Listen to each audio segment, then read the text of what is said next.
Dengan semangat muda yang penuh dengan ide, seorang kreator dan sekaligus sebagai Kepala Komisi Penyiaran Indonesia Daerah Provinsi Bali, Agus Astapa, berkolaborasi bersama Fakultas Bahasa dan Seni Universitas Pendidikan Ganesha untuk menyelenggarakan seminar literasi bertajuk Gerakan Literasi Sejuta Pemirsa Televisi dan Radio di Tengah Era Media Digital pada hari Jumat tanggal 14 April tahun 2023. Bertempat di ruang Niti Sastra Fakultas Bahasa dan Seni Undiksa, Agus Astapa mengajak semua mahasiswa untuk selalu menjadi generasi muda yang produktif dan kreatif dalam memanfaatkan teknologi informasi. Atau tantangan literasi di era media digital saat ini, Pak? Ya, tantangannya sekarang generasi milenial atau generasi Z ini memang sudah sangat jarang nonton TV dan radio yang sifatnya konvensional, dan ini adalah tantangan yang luar biasa di era media baru. Dan ini semua TV dan radio mestinya sekarang harus melakukan konvergensi, inovasi, dan tentu harus bersinergi mengadaptasi kemampuan dari teknologi itu. Jadi kalau tidak nanti akan semakin ditinggalkan. Dan itulah selalu yang kita tanamkan kepada lembaga penyiaran TV dan radio. Kepada masyarakat, khususnya generasi muda, kita pasti selalu meminta agar lebih cerdas memilah informasi.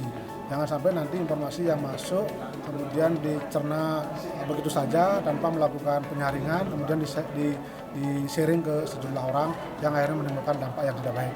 Jadi dengan literasi ini kita berharap mereka akan semakin cerdas, memilih informasi yang sifatnya edukatif, hiburan, sekaligus juga sebagai kontrol dan perangkat sosial. Itu yang menjadi tantangan bagi kita semua. Kalau selama ini, hal apa sebenarnya keuntungan dari media TV dan juga radio, Pak? Sehingga layak untuk tetap ditonton atau didengarkan? Kalau media TV dan radio kan itu prosesnya sangat panjang ya. Jadi sejarahnya mereka dalam hal mengedukasi masyarakat luar biasa. Kita tidak boleh lupakan juga. Apalagi dalam proses perizinan sangat luar biasa, dan ini akan menjadi catatan bagi kita bahwa lembaga ini tetap akan eksis di masa yang datang, akan menjadi lembaga yang sifatnya verifikator.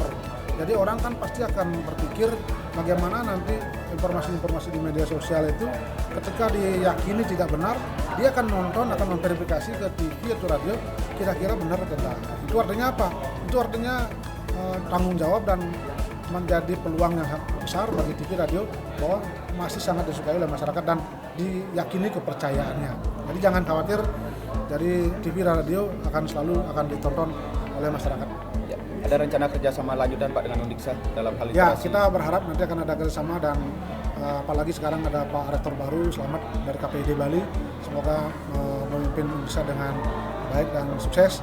Kita pasti akan bekerjasama di masa-masa yang datang.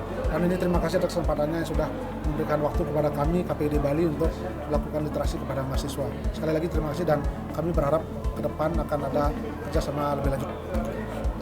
Oke ya, terima kasih banyak. Sukses semua, Pak. Kegiatan ini dibuka oleh Wakil Dekan Bidang Kemahasiswaan dan Alumni Fakultas Bahasa dan Seni, Dr. Andos Inyoman Sile M. Hum, yang dalam sambutannya, Wakil Dekan kelahiran Belah Batu Gianyar ini menyampaikan pada era digital saat ini, utamanya generasi muda harus cerdas dalam memilih dan memilah informasi yang sifatnya edukatif. Melihat pesatnya teknologi yang ada, informasi sangat banyak dan sangat mudah untuk didapat. Ya baik, kita sangat mendukung sekali karena di sini perkembangan media digital sangat pesat, sehingga bagaimana kita bisa memahami secara cerdas gitu ya informasi yang ada di media sosial maupun di radio dan televisi, sehingga dengan adanya kerjasama ini seminar literasi digital sangat penting bagi generasi muda, karena generasi muda yang sering bermain di media sosial sehingga mereka bisa cerdas memilih seperti apa hal-hal yang bisa diunggah maupun disiarkan, sehingga tidak mengandung hal yang terkait dengan mungkin sara, kemudian memecah belah persatuan, kemudian hal-hal yang berkait dengan pornografi. Nah, sehingga dari penyiaran ini atau dari literasi ini mereka bisa belajar gitu ya, sehingga yang mana yang memang layak harus disampaikan. Ya, barangkali itu.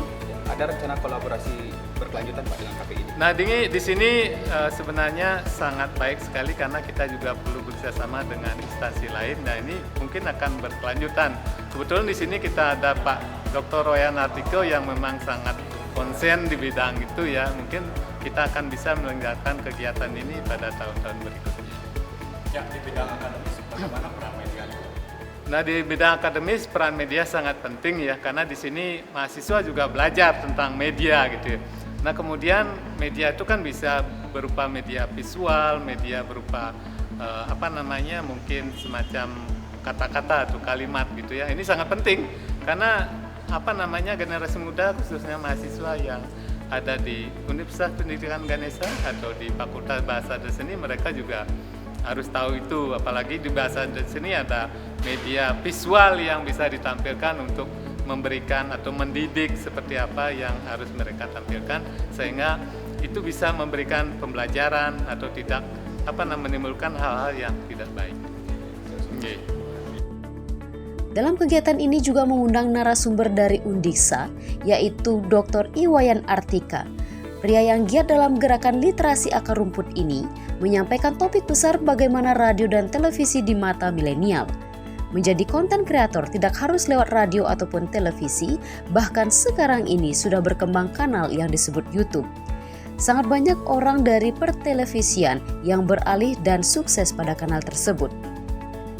Harapannya, kegiatan seperti ini akan terus dilaksanakan sehingga dapat membentuk masyarakat yang cerdas dan bermartabat. Medcom Fakultas Bahasa dan Seni Undiksa melaporkan.